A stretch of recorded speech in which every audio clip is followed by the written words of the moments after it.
10장으로 갑니다. 거기에 보면 우리가 노아의 세 아들 셈, 함, 야벳의 족속에 대해서 지난 시간에 말씀드리면서 10장 2절에 보면 야벳, 그 야벳은 야벳, 그 다음에 함, 셈인데 거기 우리가 이제 성경을 볼 때 신속하게 복용하기 위해서 지금 알려드리는 거예요. 2절에 보면 야벳 족속이 나와요. 야벳의 두 아들은 고멜과 마국과 쭉 나가는데 여기가 14족속입니다. 14족속. 족속이에요. 족속이란 말은 하나의 부족, 14부족이 되었다. 함의 아들들은 6절에 가보면 함의 아들들은 구스와 미스라임과 북과 가나안 그래가지고 여기도 하나의 족속, 부족을 이루죠. 여기는 30족속입니다. 30족속. 그 다음에 쭉 내려가서 21절에 보면 셈은 에벨 온 자손의 조상이요 야벳의 형이라. 그에게도 자녀가 출생하였으니 셈의 아들들은 쭉 그러다가 26족속입니다. 26족속. 이 족속이라는 말은요, 부족이에요, 부족. 이때로부터 홍수가 끝나고 나서 이제 인류가 이렇게 번식되기 시작하잖아요. 쭉쭉 퍼져나가기 시작하잖아요. 그래서 야벳, 함, 셈의 족속들이 서서히 퍼져나가기 시작했다. 그리고 지난주에 우리 공부했던 25절에 보면 에벨은 셈의 아들이죠. 에벨은 두 아들을 낳고 하나의 이름을 벨렉이라 하였으니 그때 세상이 나뉘었으며 벨렉의 아우의 이름은 욕단이. 그때 세상이 나뉘었다 그 말은 세상이 이렇게 아시아, 아프리카 이렇게 또 오세아니아, 유럽 이런 식으로 세상이 나뉘어 지금과 같은 그런 형태는 아니겠지만 이렇게 한 덩어리였던 것이 이렇게 나눠지기 시작했다는 것을 말씀드렸고요. 32절로 갑니다. 32절. 이들은 노아 자손의 족속들이요 그 세계와 나라대로 홍수 후에 이들에게서 땅에 열국 백성이 나뉘었더라. 11장으로 갑니다. 온 땅의 구움. 이 구음이란 말은 이 단어라든지 그리고 발음까지도 얘기하는 거예요. 구음이 하나요, 발음이 하나요, 언어, 단어입니다. 단어가 하나였더라 그랬습니다. 구음, 이 pronunciation, 구음, 발음, 그 다음에 언어, 단어 하나예요. 우리나라는 단일 언어잖아요. 그렇죠. 그래서 우리가 뭐 북쪽 그러면 다 알아들어요. 북. 입만 보고도 알아요. 북. 예. 남. 귀가 잘 안 들린 분들은 입 모양 보고 알잖아요. 남. 이렇게. 그때는 이거 하나였어요. 이 pronunciation. 이 발음도 하나, 언어의 뜻도 하나였다는 거죠. 우리나라처럼. 그런데 이제 그 이후에 어떤 일이 있었나, 거기를 한번 보세요. 2절. 이에. 바로 그때 그들이 동방으로 옮기다가 신할 평지를 만나 거기고 하고 서로 말하되 자 벽돌을 만들어 견고히 굽자 하고 이에 벽돌로 돌을 대신하여 역청으로 진흙을 대신하고 4절 줄 보세요. 또 말하되 자 성과 대를 쌓아 대 꼭대기를 하늘에까지 닿게 하여 우리 이름을 내고 온 지면에 흩어짐을 면하자. 여기서 이제 하나님의 말씀과 정면 충돌을 하는 거죠. 자, 9장으로 다시 한번 갑니다. 9장 1절에 홍수 후에 하나님께서 노아에게 뭐라고 말씀하셨냐면 9장 1절입니다.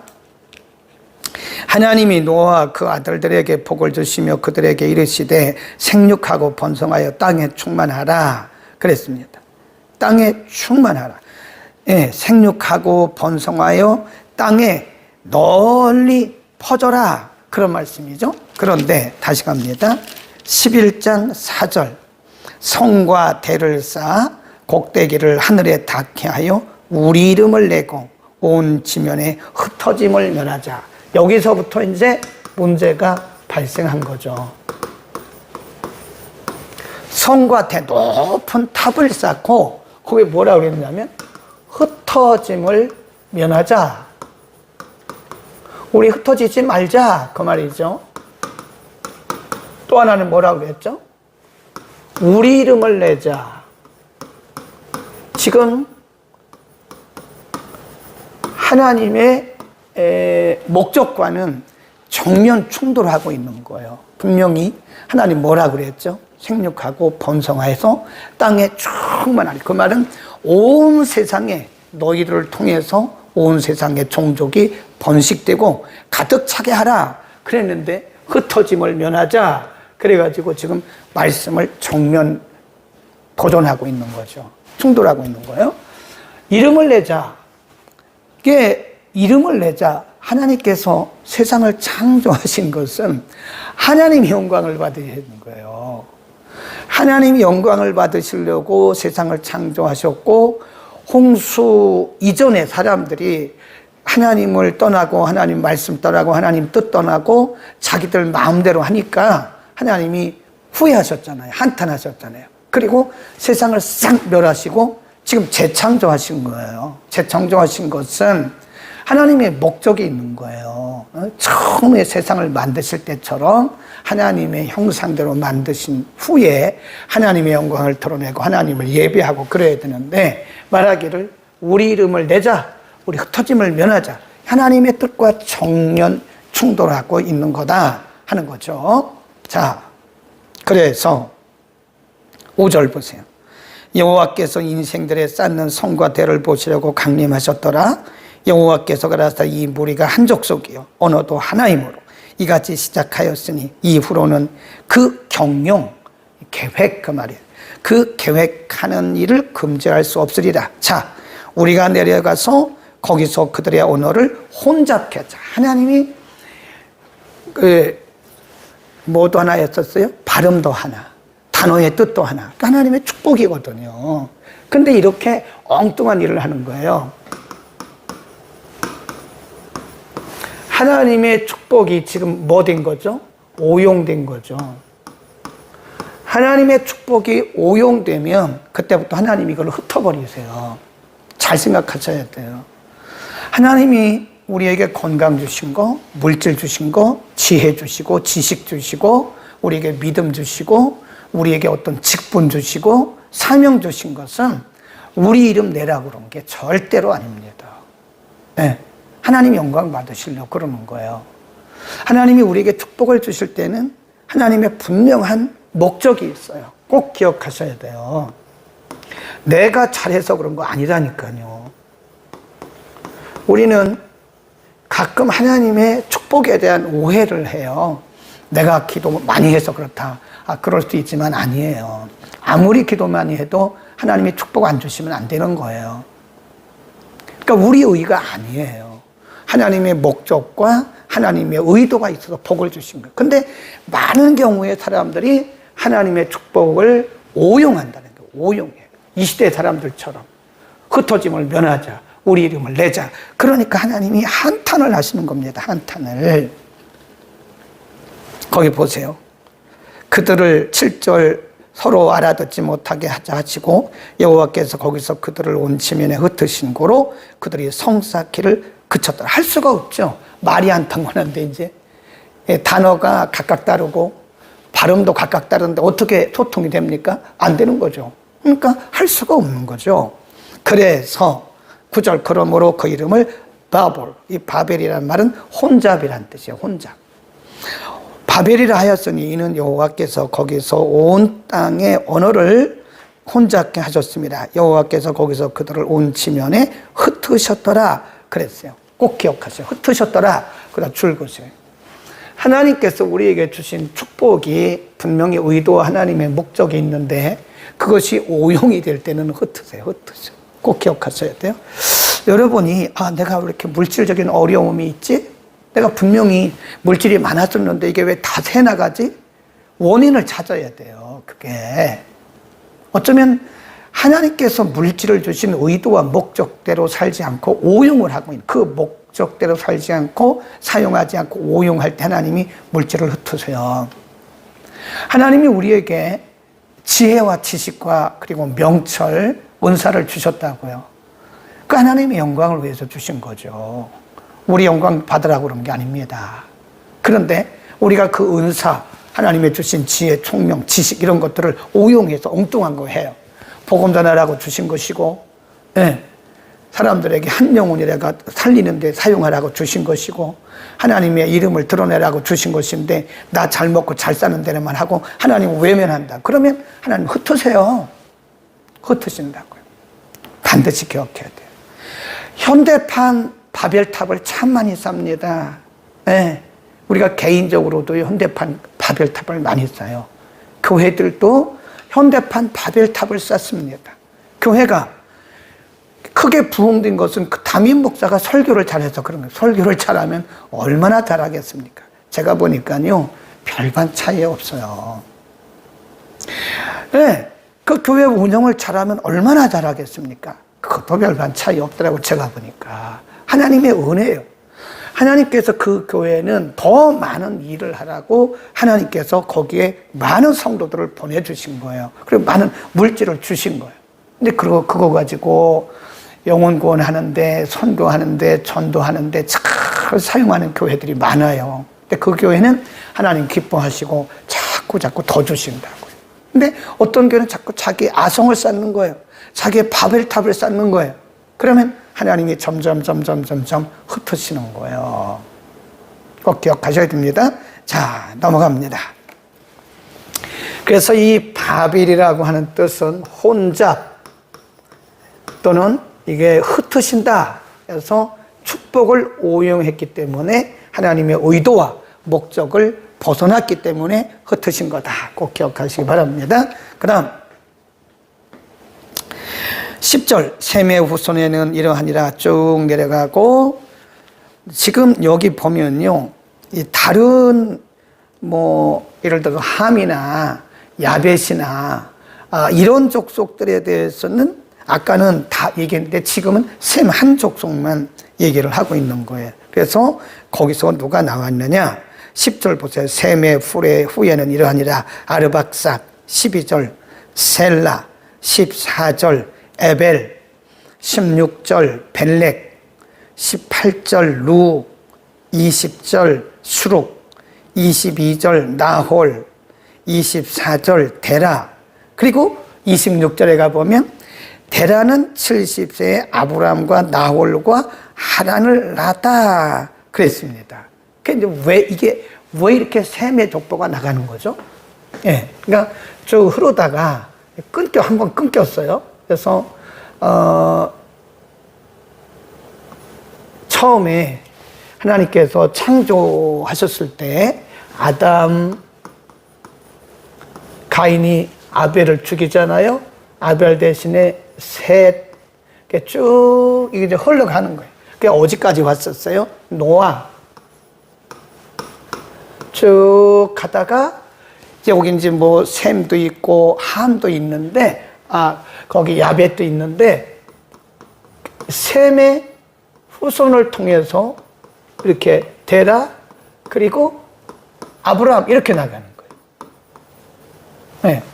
이게 뭐라고 그랬죠? 약속의 계보예요. 그래서 이거를 우리가 부속사적 역사, 네.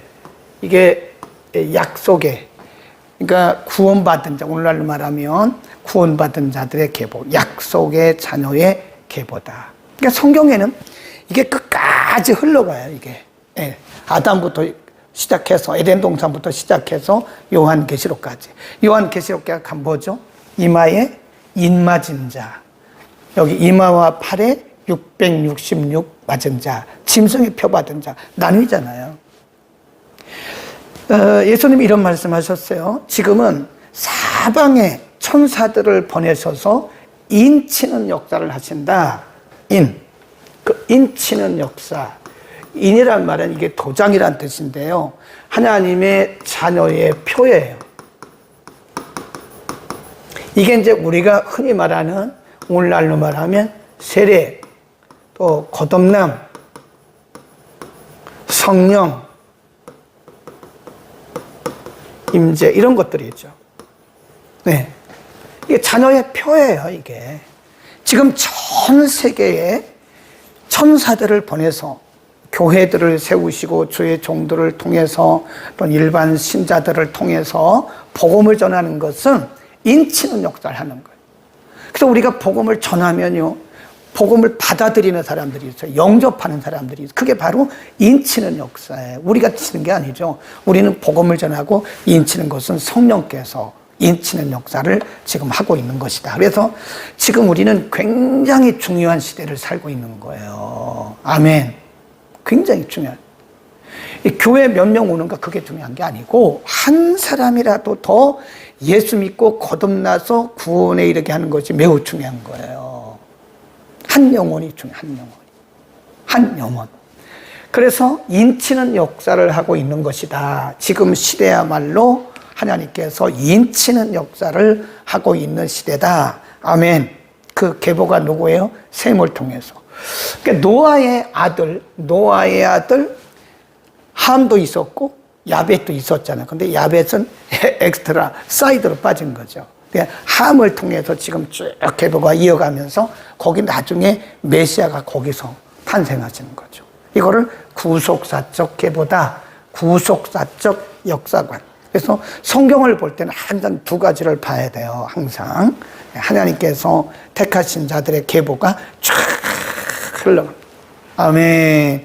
그 일을 지금 하나님께서 하시는데 굉장히 중요한 얘기를 하나 하고 이제 12장으로 넘어갑니다. 이제 1장부터 11장까지는 이렇게 해서 창조부터 시작해가지고 바벨탑까지 그리고 아브람까지 아브람의 계보 시작이 딱 되고 이제 여기 사건 중심이 끝나요. 그리고 12장에 가면 아브람, 이삭, 야곱, 요셉까지 4명의 족장 이야기가 나와요. 12장부터 50장까지는 인물 중심이라 그랬죠. 예.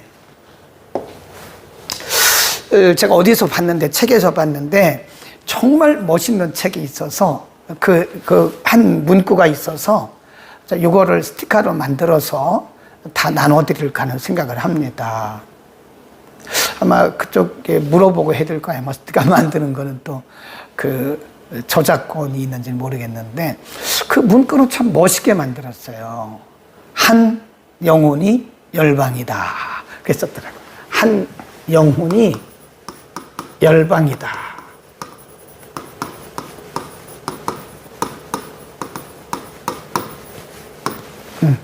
근데 뭐라고 돼 있냐면요. 영어로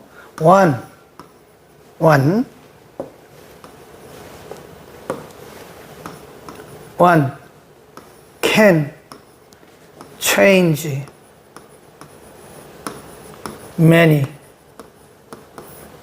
간단한 영어죠. 한 사람이 많은 사람들을 변화시킬 수 있다. 그래서 한 영혼이 열방이라는 거예요. 우리가 한 사람만 제대로 가르쳐 놓으면요. 한 사람만 제자화해 놓으면요.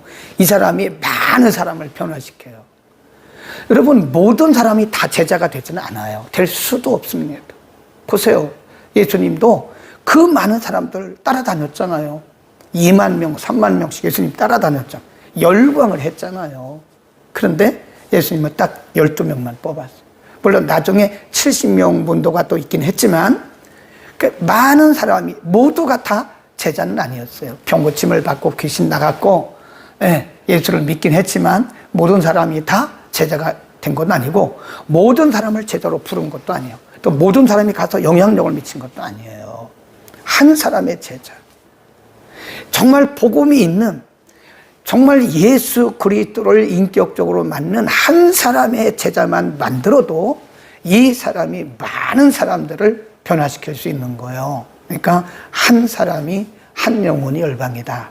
우리가 전도할 때요, 많은 영혼들을 전도하는 것도 물론 좋죠. 근데 한 영혼이라도 우리가 복음을 바로 전해서 한 영혼이라도 구원하면 바로 그것이 열방이에요. 우리가 중앙아시아, 동남아시아, 서아시아, 무슨 아프리카 또는 오세아니아 막 이런 데 가는 것만이 그게 거기 있는 영혼들만이 열방이 아니라 내 주변에 어쩌면 내 남편이 열방일 수, 미전도 종족이라니까 내 남편이 내 남편이 열방이고 미전도 종족이에요. 내 자녀들이 열방이고 미전도 종족일 수 있어요.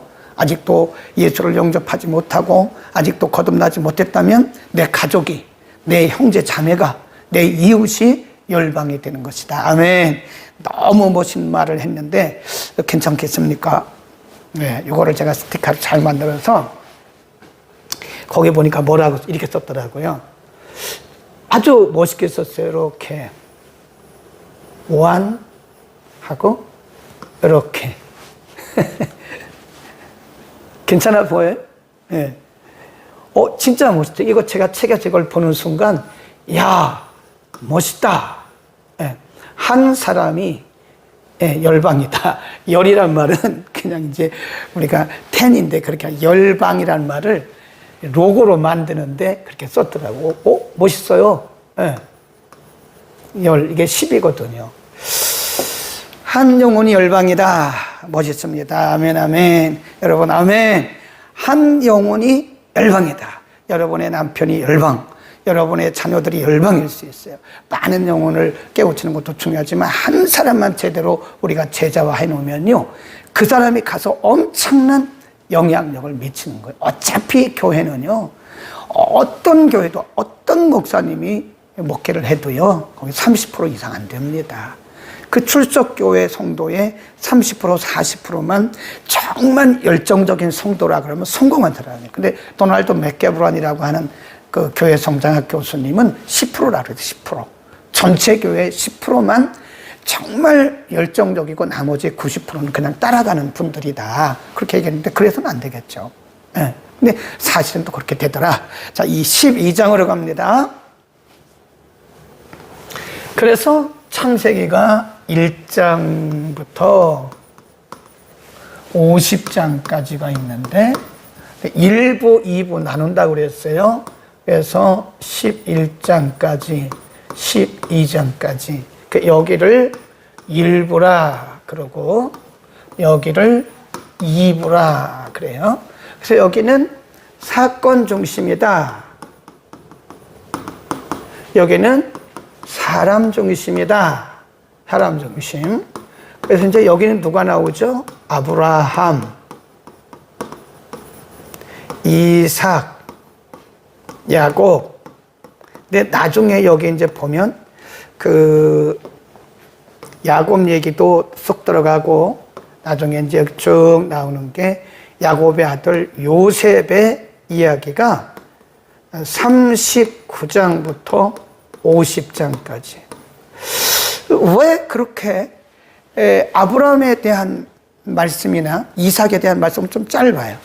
아브라함은 어느 정도 되고. 근데 요셉에 대한 얘기가 야곱도 좀 짧은 편이죠. 뭐 이렇게 스토리식인데, 근데 요셉에 대한 이야기는 뭐 이렇게 길까? 요셉 속에 메시아가 들어있어요. 물론 아브라함, 이삭, 야곱 그 속에 다 메시아가 예언되었는데 그 요셉에 대해서 길게 말씀하신 것은 요셉은 메시아의 증표예요. 표징이에요. 표징. 그래서 요셉의 이야기를 읽으면서 우리가 요셉만 보면 안 됩니다. 요셉 속에 숨겨진 메시아 예수 그리스도를 봐야 돼요. 그러니까 요셉이 팔리는 장면, 그 예수님께서 그 은30에 팔리는 장면, 이런 다 똑같은 거예요. 그 요셉이 감옥에 갇히죠. 그리고 거기서 13년 만에 애굽의 총리가 되죠. 그리고 자기의 백성들을 구원하죠. 이런 것들이 다 예수님의 사역을 통한 인류 구원에 대한 것이, 그 메시지가 요셉에게 숨어 있는 것이다. 있는 것입니다. 김희식 집사님이 거제도 도착하셨어요. 아멘. 나 있는 곳이 땅끝이다. 그 말도 멋있어요. 나 있는 곳이 땅끝이다. 한 영혼이 뭐라고요? 열방이다. 아멘. 오늘 아주 명언들이 많이 나왔어요. 자, 12장으로 갑니다. 12장에 딱 들어가면요, 하나님의 또 다른 이야기가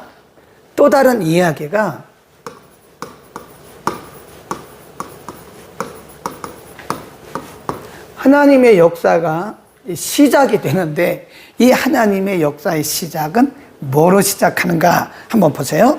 12장 1절. 여호와께서 아브라함에게 이르시되 너는 너의 본토 친척 아비 집을 떠나 내가 내게 지시할 땅으로 가라. 이곳을 떠나서 내가 너에게 지시할 땅으로 가라라고 하는 하나님의 명령으로부터 시작하는 거예요.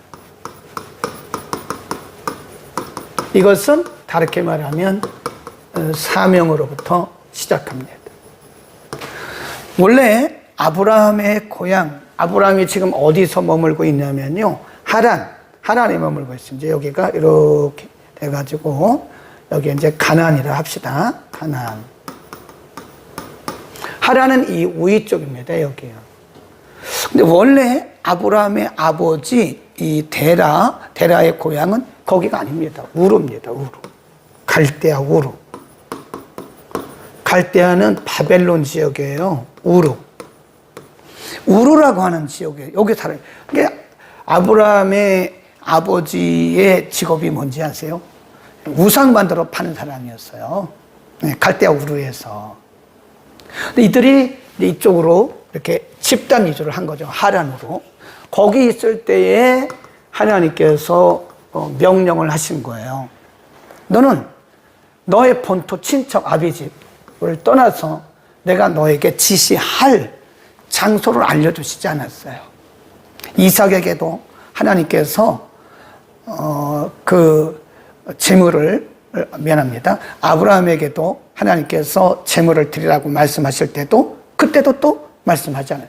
이삭도 야곱도 하나님께서 보면 어떤 말씀을 이렇게 하실 때는요, 어떤 경우에는 딱 정해 주셔서 딱 지적하실 때도 있지만, 지정하실 때도 있지만, 많은 경우에 하나님께서는 그거를 지정하시지 않고 내가 너에게 지시할 땅으로 가라고 말씀. 그 왜 그럴까요? 거기까지도 순종이라는 거예요. 그것까지도 순종. 그 보세요. 너의 본토 친척 아비 집을 떠나 내가 너에게 지시할 땅으로 가라. 명령을 했지만 그 사명은 주셨지만 뭔지 몰라요. 뭔지 모른다고요. 네. 지시할. 앞으로 할 거예요. 앞으로. 2절 내가 너로 큰 민족을 이루고 내게 복을 주어 내 이름을 창대케 하리니 너는 복의 근원이 될지라. 이게 목적이에요. 부르신 목적입니다. 네. 이거를 명령이라고 그래요. 명령. 떠나라. 이게 명령입니다. 그 다음에 명령 뒤에 하나님께서 약속과 그리고 축복을 하셨어요. 축복이 뭐냐면 약속이죠. 목적이죠. 2절은 뭡니까? 내가 너로 큰 민족을 이루고 내게 복을 줘. 너는 복의 근원이 될지라. 이건 뭐죠? 축복이죠. 목적이죠. 3절은 뭐죠? 너를 축복하는 자에게는 내가 너를 복을 내리고 너를 저주하는 자에게는 내가 저주하리니 땅의 모든 족속이 너로 인하여 복을 얻을 것이다. 그랬어요. 그러니까 하나님이 우리를 이렇게 어떤 명령하시고 사명을 주실 때는요, 반드시 거기에 하나님의 축복이 있어요. 왜냐하면 우리는 못해요. 우리가 감당할 수 없습니다. 그리고 거기에는 반드시 하나님의 약속이 있어요. 하나님이 내가 너와 함께 한다고 하는 하나님의 임재, 하나님의 동행, 하나님의 역사에 대한 약속이 반드시 있습니다. 그래서 순종은 절대 순종이어야 돼요. 거기 보세요. 4절. 이의 말은 그 후에 그 말입니다. 그래서 아브라함이 여호와의 말씀을 쫓아갔습니다. 거기다 줄 긋읍시다. 여호와의 말씀을 쫓아간 거예요. 아브라함에게 하나님께서 내가 내게 지시할 땅으로 가라. 땅으로 가라라고 명령을 하셨어요. 이게 명령입니다. 명령이고 이게 소명이고 사명입니다. 소명이기도 하고 이거를 사명이라고도 해요. 그리고 말씀하시기를 지시할 땅, 지시를 안 해주셨어요. 그러면 하나님 제가 어디로 가요? 어디로 가란 말이죠? 방향을 모르잖아요. 목적지를 모르잖아요. 근데 아브라함이 자기 생각을 가지고 내 생각으로 또 내가 계획을 해서 내 방법으로 그렇게 정한 게 아니에요. 뭘 따라갔다 그랬어요? 말씀. 어딘지 몰라요. 그러나 하나님 말씀하시기를 가라. 네, 가라. 내가 너를 복의 근원이 되게 할 것이고 내가 너를 책임진다. 그 말씀 붙들고 가는 거 말씀. 아멘. 아멘. 우리는 말씀 붙들고 하는 것이 순종입니다. 내 생각대로 하는 건 순종 아니에요. 우리는 많은 경우에 순종을 오해하고 착각합니다. 내 생각대로, 내 뜻대로, 내 방식대로, 내 계획대로 열심히 해요. 그건 순종이 아니라니까요. 아무리 열심히 해도 이제 순종은 하나님의 말씀과 뜻을 따르는 것입니다. 네, 내 생각. 여기에 이것과 전혀 반대되는 것이 불순종인데 내 생각, 내 뜻, 내 계획, 내 열심 이거 내가 한 건 아니에요. 내가 한 건 아닙니다. 우리는 많은 경우에 내가 해요. 내가. 네, 내가 합니다. 그것은 불순종이에요.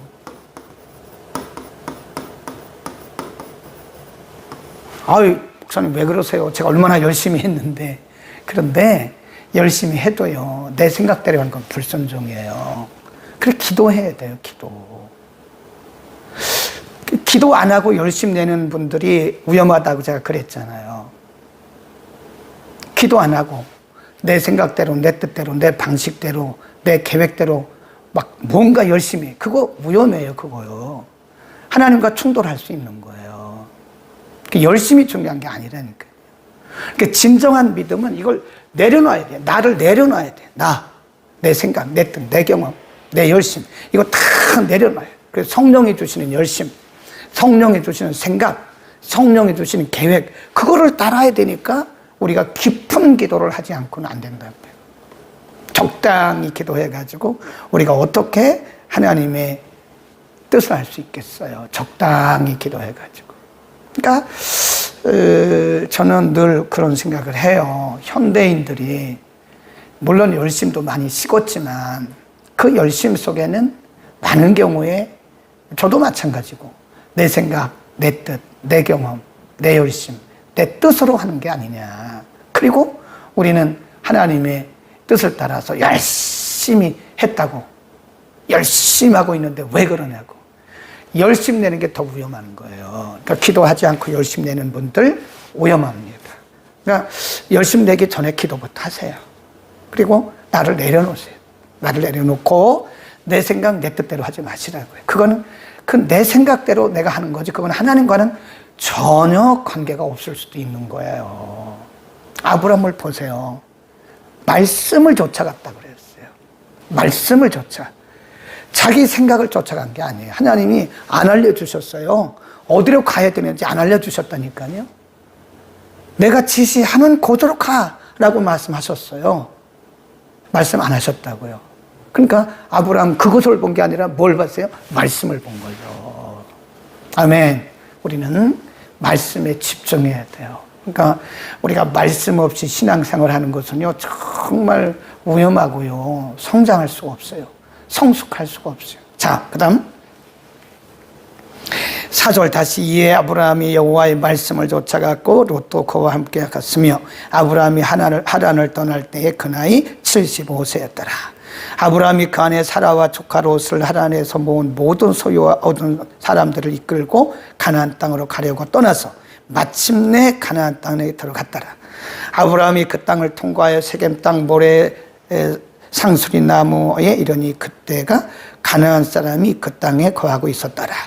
여호와께서 아브라함에게 나타나 가라사대 내가 이 땅을 거기서 말씀하시잖아요. 이제 드디어 내가 이 땅을 내 자손에게 주리라 하신지라. 그가 자기에게 나타나신 여호와를 위하여 그곳에 단을 쌌다. 거기서 하나님을 처음으로 경배를 하는 거죠. 8절 거기서 베델 동편 산으로 옮겨 장막을 치니 선은 베델이요 동은 아이라 그가 그곳에서 여호와를 위하여 단을 쌓고 여호와의 이름을 불렀더라. 거기 이제 두 번째 단을 쌓은 거죠. 그리고 점점 남방으로 옮겨갔더라. 여기까지는 이제 그 아브라함의 절대 순종에 대한 말씀이 나왔고요. 그 다음 10절로 내려가면 아브라함의 또 다른 이면을 볼 수 있어요. 사람이 완벽하지 않다는 것을 보여주는 거죠. 예. 자, 그 다음 봅니다.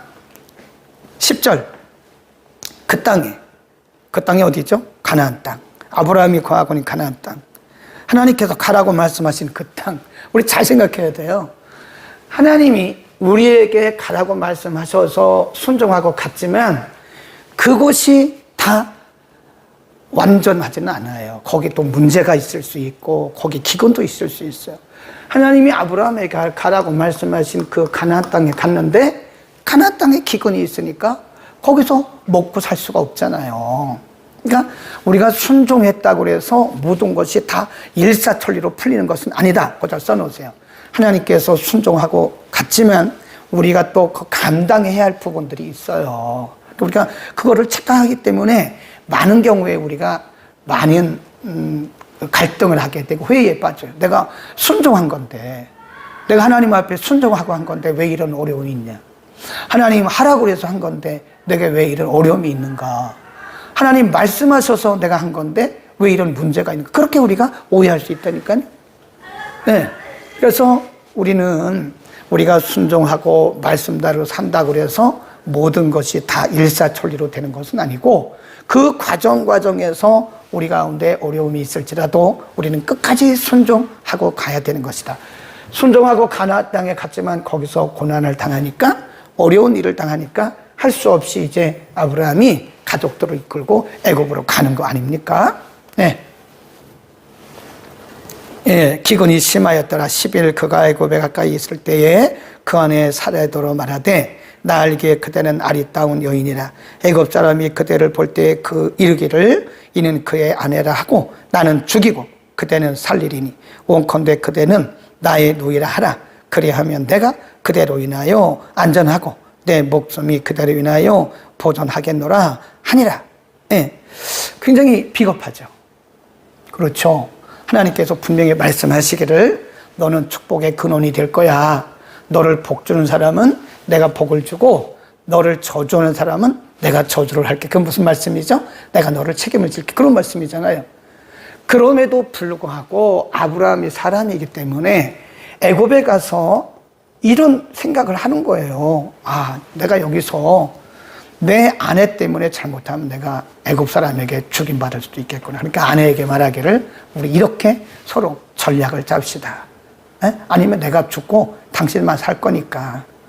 비겁하죠. 거짓말이죠. 예. 그래서 이게 위기를 모면하려고 하는, 그러니까 우리가 순종의 과정에 위기가 꼭 와요. 아브라함을 칭찬하는 건 아닙니다. 비겁하고 거짓말한 아브라함을 우리가 칭찬하는 거, 합리화하는 건 아니에요. 예. 인간이 그런 위기를 만났을 때 순종하는 과정이지만 그곳에서 인간의 연약함이 드러날 수 있는데 그렇다고 해서 우리가 너무 절망하지 말라는 거예요. 여전히 하나님의 약속은 살아있다. 아멘, 아멘. 연약한 인간임을 우리가 시인하고 하나님 앞에 도움을 구해야 돼요. 순종하는 길이라고 해서 결코 일사천리가 아닙니다. 평탄하지 않습니다. 위기가 옵니다. 네. 15절 후에 아브라함이 애굽에 이르렀을 때 애굽 사람들이 그 여인의 아름다움을 보고 바로의 대신들도 그를 보고 바로 앞에 칭찬함으로 그 여인을 바로의 궁으로 취하여 들인지라. 남의 아내를 빼앗아간 거죠. 이에 바로가 그를 인하여 아브라함을 후대함으로 아브라함이 양과 노비와 암수 나귀와 약대를 얻었더라. 아내를 파는 거예요. 아내를 팔고 거기서 많은 양식도 얻고 약대도 얻고 돈도 받은 거예요. 비겁하죠. 자기 아내를 팔아 넘긴 거 아닙니까? 여기까지면 정말 인생은 참 이게 뭔지 잘 모르죠. 근데 그때 하나님이 개입을 하시는 거예요. 하나님이 약속하셨잖아요. 하나님이 개입을 하시는 거예요. 거기 보세요. 17절 여호와께서 아브라함의 살해의 연고로 아내의 살해의 연고로 바로와 그 집에 큰 재앙을 내리신지라. 바로가 아브라함을 불러서 이르되 네가 어찌하여 나를 이렇게 대접하였느냐? 네가 어찌하여 나를 내 아내라고 그를 내 아내라고 내게 고하지 아니하였느냐? 네가 어찌 그를 누이라고 하여 나로 그를 취하게 하여 아내를 삼게 하였느냐? 내 아내가 여기 있으니 이제 데려가라. 바로가 그 사람들에게 그의 일을 명하매 그들이 그 아내와 그 모든 소유를 보내었더라. 예. 그리고 다시 이제 가나안 땅으로 돌아오는 거죠. 이제 시간이 많이 지났어요. 그러니까 이렇게 순종의 과정에 어려움이 있어서 인간이 안절부절하고 때로는 좌충우돌하기도 하지만 그렇다고 해서 하나님께서 가만히 계신 것이 아니라 그 위기의 순간에 하나님께서 뭐 하신다고 그래요? 개입하신다는 거예요. 하나님이 즉시 개입하세요. 아멘. 그러니까 우리 걱정할 거 없어요. 내가 이렇게 정말 아내를 팔아넘기고 내가 이렇게 비겁해서 되겠나? 막 우리 자신을 자책하고 내가 한번 기도하는 사람이 이래도 되겠나? 자기 자신을 뭐 비하고 그러지 말라고요. 그럴 수도 있죠. 그러나 하나님께서 그 순간에 개입을 하시는 거예요.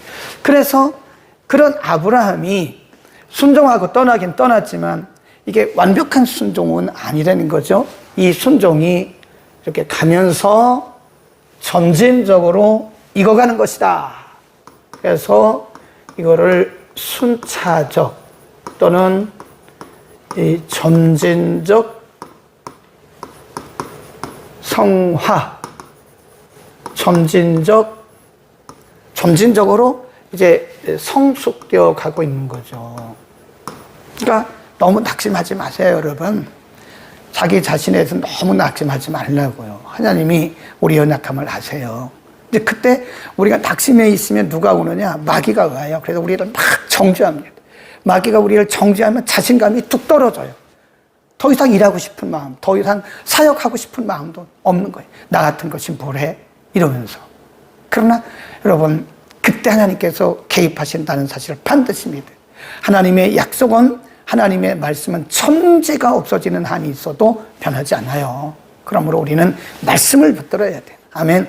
우리 연약함을 인정합시다. 그리고 그럼에도 불구하고 하나님의 개입하심이 있다는 사실을 우리는 믿어야 됩니다. 아멘. 오늘 여기까지 하겠습니다. 54문에 끝났습니다. 오늘 많은 분들이 오셨어요. 잘 오셨죠?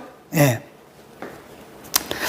이렇게 해서 우리가 뭐 진도는 많이는 못 나갔지만 우리의 믿음을 다지는데 우리가 일반 설교 시간에 들을 수 없는 그런 이야기들, 이런 성경 공부를 통해서 저도 사실 뭐 이렇게 아무것도 원고 없어요. 아무것도 없습니다. 예, 여기 뭐 이건 받치는, 여기 이렇게 받치는 성경이고 아무것도 없어요. 예. 성령께서 그때그때 감동 주시는 대로 언어까지도 하나님께서 생각나게 하시고 하나님께서 말하게 하시는 거예요. 우리는 성령 안에서 살아가는 사람들이다. 아멘. 하나님의 말씀 붙듭시다. 말씀이 최고예요. 우리의 경험이 물론 개인적으로 도움은 되지만 그것이 절대적인 건 아니에요. 네, 세상의 지식도 절대적인 게 아닙니다. 하나님의 말씀 붙들고 약속 붙들고 해야 돼. 아멘.